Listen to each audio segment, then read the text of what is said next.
भागवत महापुराण के 8वें स्कंद के 8वें अध्याय के 8वें श्लोक में लक्ष्मी जी प्रकट हो रही हैं। संख्या कितनी सुंदर है।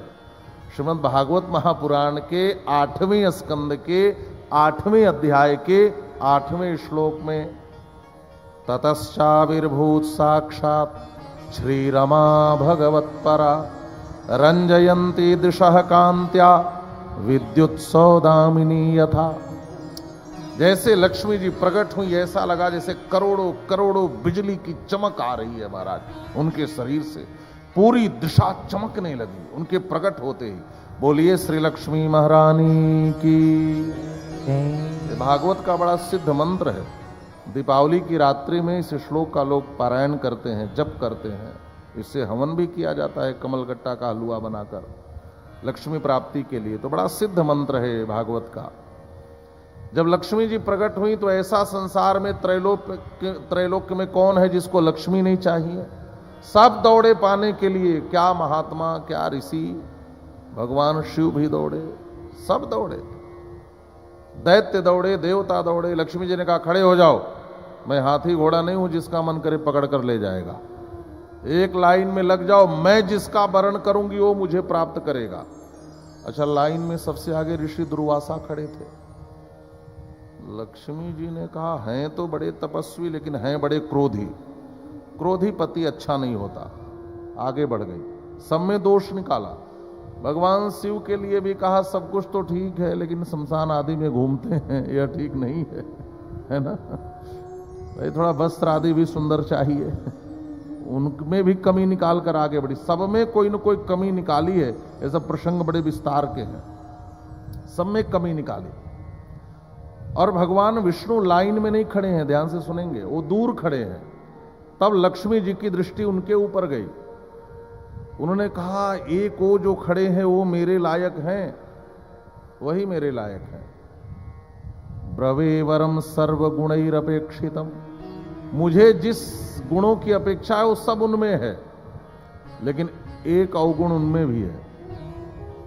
अरे नारायण में भी अवगुण है? कहा एक अवगुण है। क्या अवगुण है? कहा मेरी ओर देख नहीं रहे हैं, यही अवगुण है ना। जहां लोग मुझे पाने के लिए ललचाई दृष्टि से देख रहे हैं, मेरी ओर देख नहीं रहे हैं। अच्छा, जो न देखे तो ये भी अच्छा नहीं लगता। अरे मुझे सारी दुनिया देख रही, मेरी ओर नहीं देख रहे हैं। रमा मुकुंदम निरपेक्षमीप्सितम, मेरी ओर से निरपेक्ष है। लेकिन जो लक्ष्मी के पीछे दौड़ता है उसको लक्ष्मी नहीं मिलती। नारायण दूर खड़े थे तो लक्ष्मी जी ने आ करके बरमाला नारायण के गले में पहना दिया और लक्ष्मी नारायण की हो गई। बोलिए लक्ष्मी नारायण भगवान की। फिर समुद्र मंथन हुआ और भगवान स्वयं धनवंतरी का रूप धारण करके और अमृत कलश लेकर के प्रकट हुए। दैत्यराज बलि दौड़ कर आए, अमृत कलश छीन कर चल दिए। देवता रोने लगे। भगवान ने कहा चिंता मत करो। भगवान ने मोहिनी का अवतार ग्रहण किया। मोहिनी को देख करके सब मोहिनी रूप पर फिदा हो गए। कहा ये अमृत हमें पिला दो। भगवान ने कहा लाइन में बैठ जाओ। पीछे कौन रो रहा है? दैत्यराज बलि ने कहा लगते तो हमारे भाई ही हैं। हमारे पिताजी की दो पत्नियां हैं, दिति अदिति। अदिति मौसी के बेटे हैं और हम दिति के हैं। अरे इन्होंने भी सांप का थोड़ा पूंछ पकड़ लिया था तो कहते हैं हमें भी भाग मिलना चाहिए।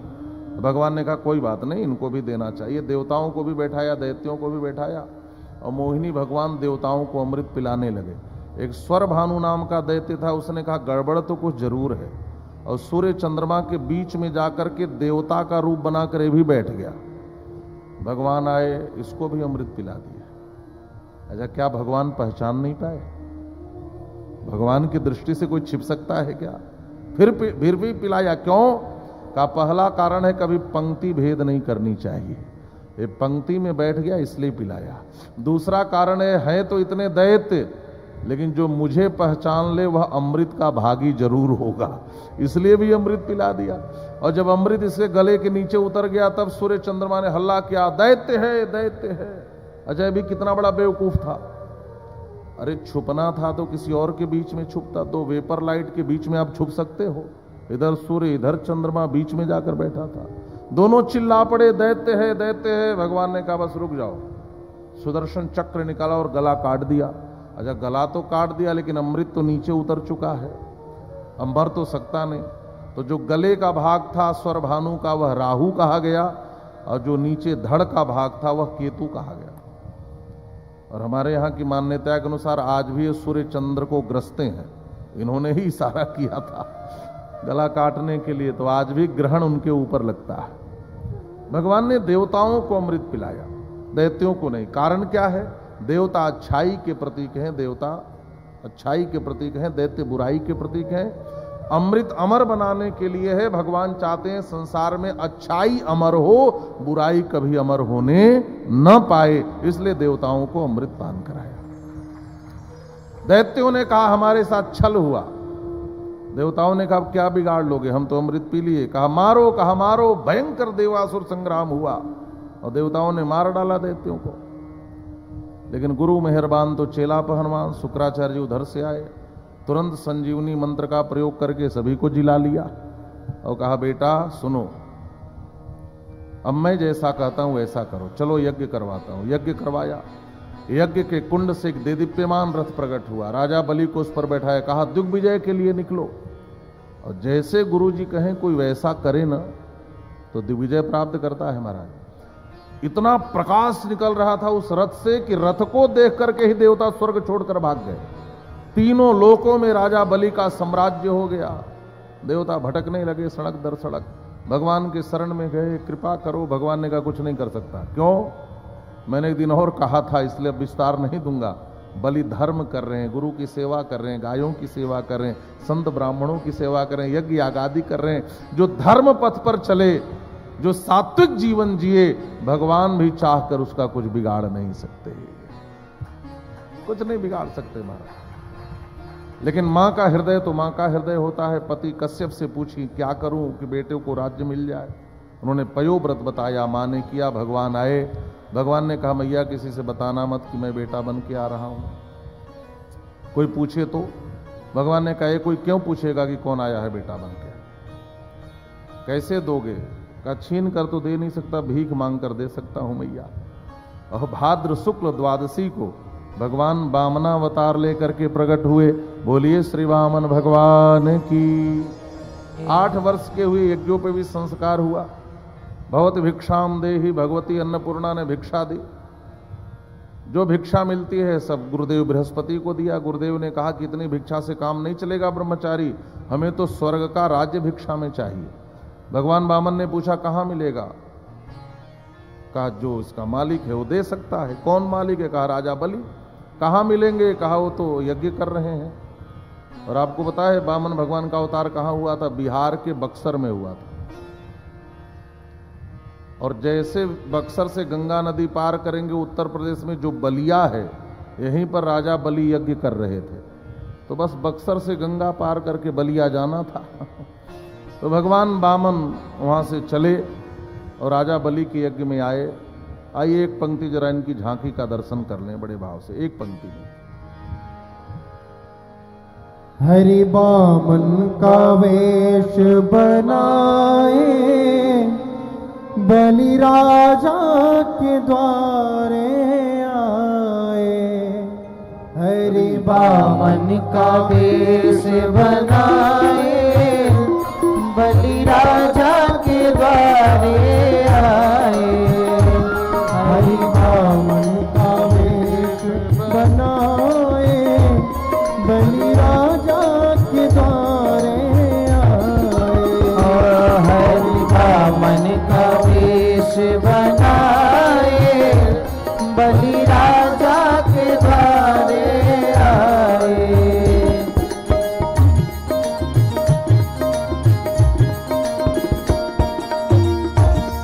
बोलिए श्री वामन भगवान की, श्री वामन भगवान की।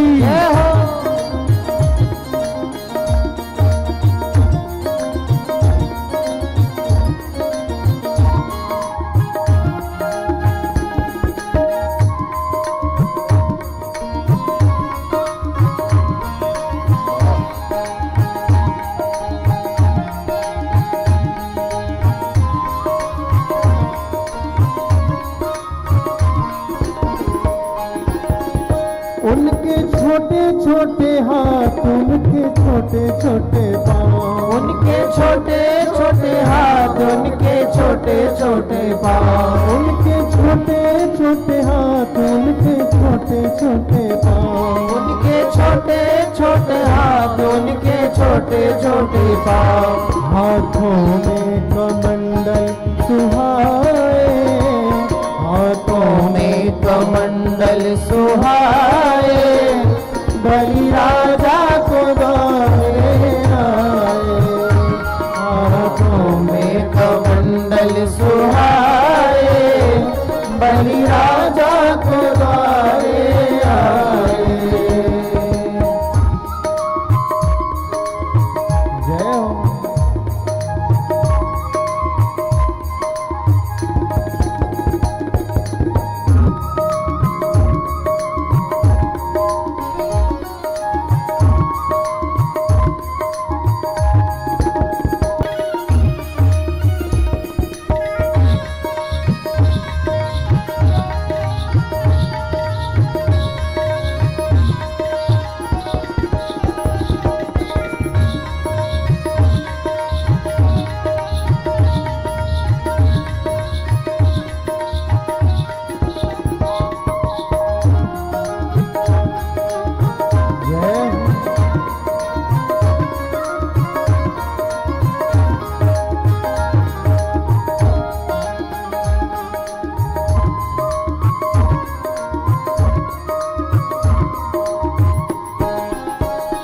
माथे टीका सोहे, सिर पर चोटी सोहे, माथे टीका सोहे, सिर पे चोटी सोहे, हो माथे टीका सोहे, सिर पे चोटी सोहे, माथे टीका सोहे, सिर पे चोटी सोहे। चरणों में खड़ाओ सुहाए, चरणों में खड़ाओ सुहाए, बलि राजा के द्वारे आए। हरि वामन का वेश बनाए, बलि राजा के द्वारे आए। हरि वामन का वेश बनाए, बलि राजा के द्वारे आए। हरि वामन का वेश बनाए, बलि राजा के द्वारे आए। बलि राजा के द्वारे आए, बलि राजा के द्वारे आए। बोलिए श्री वामन भगवान की जय। भगवान वामन का रूप ग्रहण करके पधारे हैं। राजा बलि ने इस देदीप्यमान मुखमंडल को देखा, मुखड़े पर अद्भुत ब्रह्म तेज को देखा, तो राजा बलि यज्ञशाला से बाहर आ गए। स्वागतम ते नमस्तुभ्यम ब्रह्मन् किम करवामते, ब्रह्मर्षीणाम तपः साक्षान मन्ये त्वारे बपुरधरम। आपको देख करके ऐसा लगता है जैसे ब्राह्मणों का साक्षात तप ही शरीर धारण करके आ गया। मैंने अपने जीवन में इतना तेजस्वी ब्राह्मण नहीं देखा। हे ब्राह्मण देवता, आपका बहुत बहुत स्वागत है। मैं आपके लिए क्या करूं? आप जो कहोगे मैं वह आपको दे सकता हूं। गाम कांचनम गुणवद धाम अमृष्टम तथान्न पेयम मुतवा विप्र कन्याम। जितना चाहिए गाय मांग लो, सोना चांदी मांग लो, जमीन जायदाद मांग लो। यहां तक राजा बलि ने कहा यदि आप कहो तो एक ब्राह्मण की अच्छी बेटी देखकर विवाह भी करा दूं, विप्र कन्याम। जो कहो वह दे सकता हूं। वामन भगवान ने कहा राजन, मैं तो यज्ञ देखने आया हूं, मुझे कुछ नहीं चाहिए, मैं बड़ा संतोषी ब्राह्मण हूं। राजा बलि ने कहा ऐसे कैसे हो सकता है? नहीं नहीं, मैं बिना लिए कुछ जाने नहीं दूंगा, कुछ तो आपको लेना ही पड़ेगा। वामन भगवान ने कहा राजन, जब आप जिद कर रहे हो तो ठीक है। पदानि त्रीणि दैतेंद्र सम्मितानि पदा मम। मुझे मेरे पग से 3 पग भूमि दे दो। अब 3 पग की बात सुनते शुक्राचार्य जी के कान खड़े हो गए, जो यज्ञशाला के भीतर आचार्य बनकर बैठे थे। इदम विष्णुर्विचक्रमे त्रेधानि दधे पदम समूढ़मस्य पा गुसुरे स्वाहा। भगवान विष्णु के 3 ही पग में सारा ब्रह्मांड बसा है। ये चक्कर क्या है कि ये ब्रह्मचारी 3 पग भूमि मांग रहा है। बाहर आए, एक निरीक्षण किया, आंखों में देखा और कहा मैं पहचान गया। राजन भीतर चलो। राजा बलि ने पूछा गुरुजी क्या हुआ? कहा भीतर चलो। कहा गुरुजी हुआ क्या? कहा तुम नहीं जानते, मैं जानता हूं। ये कौन है? 3 पग में सारा ब्रह्मांड माप लेंगे बेटा, कुछ नहीं बचेगा तेरे पास। गुरुजी है कौन? जानना चाहते हो? एस वही रोचने साक्षात भगवान विष्णु रव्ययः। ये साक्षात भगवान विष्णु है बेटा। कश्यपा अदितेर जातो देवानाम कार्य साधकः। ये तो कश्यप और अदिति को माता पिता बनाकर इस बहाने से बेटा बनकर आए हैं कि कोई पहचान ना पाए। मैं इनको इनकी आंखों से पहचानता हूं, चलो भीतर, सब ले लेंगे। राजा बलि ने कहा गुरुजी क्या बात कर रहे हो? स्वयं साक्षात भगवान आए हैं? कहा अच्छा एक बात बताओ, यज्ञशाला की प्रधान वेदी पर चावल सजाकर और हम लोग नारायणम आवाहयामी कर रहे हैं और साक्षात नारायण द्वार पर आए हैं तो उनको छोड़ करके भीतर चले जाएं? कहा बेटा सब कुछ छीन लेंगे। कहा गुरुजी छीन जाने दीजिए। सब लूट लेंगे। कहा लूट जाने दीजिए। कहा सब ले लेंगे। कहा ले लेने दीजिए, लेकिन मैं भीतर जाने वाला नहीं हूं। बलि गुरु तजो, यही तो गोस्वामी जी ने प्रमाण दिया। शुक्राचार्य जी ने कहा जाओ श्रीहीन हो जाओ। गुरुजी की बात नहीं मानते। भगवान ने कहा मैं तो यही चाह ही रहा था, जब तक गुरुजी की कृपा रहेगी तब तक मैं छीन भी नहीं सकता। हाँ तो राजन बताओ तैयार हो?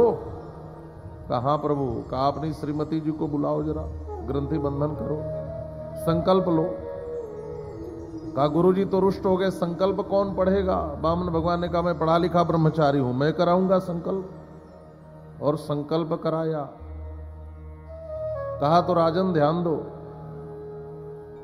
अब मैं मापने जा रहा हूं। 1 पग उठा करके तल अतल बितल सुतल तलातल रसातल महातल पाताल।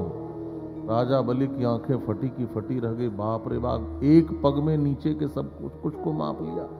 दूसरा पग उठाया, भूह भुव स्वह मह जनह तपह सत्यलोक। ब्रह्मांड के कटाह में जाकर के अंगूठा टकराया। 2 ही पग में पूरे ब्रह्मांड को माप लिया। राजन तीसरा पग कहां रखूं? राजा बलि ने कहा प्रभु मैं समझ गया, आप चाहते तो 1 पग में भी ब्रह्मांड माप सकते थे और आप चाहते तो 3 पग पूरा भी कर सकते थे। मैं समझ गया, आप जिसका लेते हो उसका सर्वस्व लेते हो। भगवान अधूरा दान न लेते हैं न देते हैं। भगवान जानते हैं कि मैं बलि के संपत्ति को लेकर बलि को छोड़ दूंगा तो दानी होने का अहंकार बचा रह जाएगा। मैं केवल संपत्ति नहीं लेता, मैं दान नहीं लेता, मैं तो दानी को भी ले लेता हूं। राजा बलि ने कहा प्रभु मैं समझ गया, आप क्या चाहते हो बताओ, तीसरा पग कहां रखूं? राजा बलि ने कहा एक बात बताओ प्रभु, धन बड़ा होता है कि धनवान? आप बताइए बड़ा कौन है, धन की धनवान? अरे जो मालिक है वो तो बड़ा होता है। और आपने मेरे धन को मापने में 2 पग खर्च कर दिए। अभी तो धन से बड़ा धनवान खड़ा है, इसलिए 1 पग तो आप यहां पूरा कर लो प्रभु। पदम तृतीयम कुरु शिष्ण में निजम। भगवान ने तीसरा पग बलि के मस्तक पर रख दिया। 100 यज्ञ पूरा करते तो इंद्र पद मिलता। ठाकुर जी की कृपा हो गई, साक्षात विष्णु पद मिल गया हमारा। साक्षात विष्णु पद मिल गया। भगवान प्रसन्न हो गए, देवताओं को स्वर्ग लौटा दिया। कहा राजन मैं प्रसन्न हूं, क्या चाहिए तुम्हें? राजा बलि ने कहा प्रभु मुझे यह रूप बड़ा प्रिय है, बस मैं यही चाहता हूं कि जब भी आंख खोलूं आपके इस रूप का दर्शन हो। भगवान ने कहा इसका मतलब द्वारपाल बनना पड़ेगा। बलि ने कहा मैंने तो ये नहीं कहा प्रभु। भगवान ने कहा करना तो यही पड़ेगा, चलो सुतल लोक में रहो और मैं वहीं द्वार पर खड़ा रहूंगा। आए थे बांधने और खुद बंध गए महाराज, खुद बंध गए। एक बड़ी प्यारी कथा मिलती है, भागवत की तो नहीं है, एक संत से मैंने सुना था कि लक्ष्मी जी परेशान, भगवान गए अभी तक लौटे नहीं। नारद जी से पूछी कहाँ है? नारद जी ने कहा आपके पति ने विदेश में नौकरी ढूंढ ली है। लक्ष्मी जी ने कहा इनको क्या कमी थी, तो नारद जी ने पूरी घटना बताई। इस कारण बंधे पड़े हैं सुतल लोक में, कैसे मिलेंगे? नारद जी ने एक योजना बताई। अगले दिन जब राजा बलि स्नान करने महल से बाहर निकले सुतल लोक में, तो रास्ते में लक्ष्मी जी वेश बदलकर रोती मिल गई। क्यों रो रही हो देवी? कहा क्या बताऊं, कल रक्षाबंधन का त्योहार है, मेरा कोई भाई नहीं है, इसलिए रोना आ रहा है। राजा बलि ने कहा चिंता मत करो, मुझे आके राखी बांध देना। लक्ष्मी जी प्रसन्न हो गई। अगले दिन थाल सजाया, उसमें राखी रखी, उसमें अक्षत रखा, हरिद्रा रखा, दीपक लिया, मिठाई ली और पहुंच गई। द्वार पर भगवान खड़े। भगवान ने कहा देवी जी यहाँ कहां से आ गई? यहाँ कहां? लक्ष्मी जी ने कहा मैं गेट कीपरों से बात नहीं करती, जाकर अपने मालिक से कह दो कि उनकी बहन उनसे मिलने आई है। भगवान चक्कर में भाई बहन कब से हो गए। भगवान ने कहा कोई आई है, करे मैं बहन हूं। अब राजा बलि ने कहा हाँ प्रभु मेरी बहन है, भीतर आने दीजिए। अब गई भीतर, राखी बांधा, तिलक लगाया, मिठाई खिलाई, आरती उतारी। भैया बड़ा आनंद आया, मुझे भाई मिल गया, चलूं? राजा बलि ने कहा बहना ऐसे कैसे जाओगी? अरे आ तो नेग लेने का हक है, बताओ नेग में क्या दूं? लक्ष्मी जी ने कहा अरे नहीं, मैं तो बस वैसे ही, मुझे कोई नेग नहीं चाहिए। अरे ऐसे कैसे, आप जानती नहीं मैं राजा बलि हूं, मांग करके तो देखो मैं सब कुछ दे सकता हूं। लक्ष्मी जी ने कहा सच्ची बात है? राजा बलि ने कहा हाँ बहना मांगो तो लक्ष्मी जी ने कहा भैया मुझे आपका यह द्वारपाल चाहिए।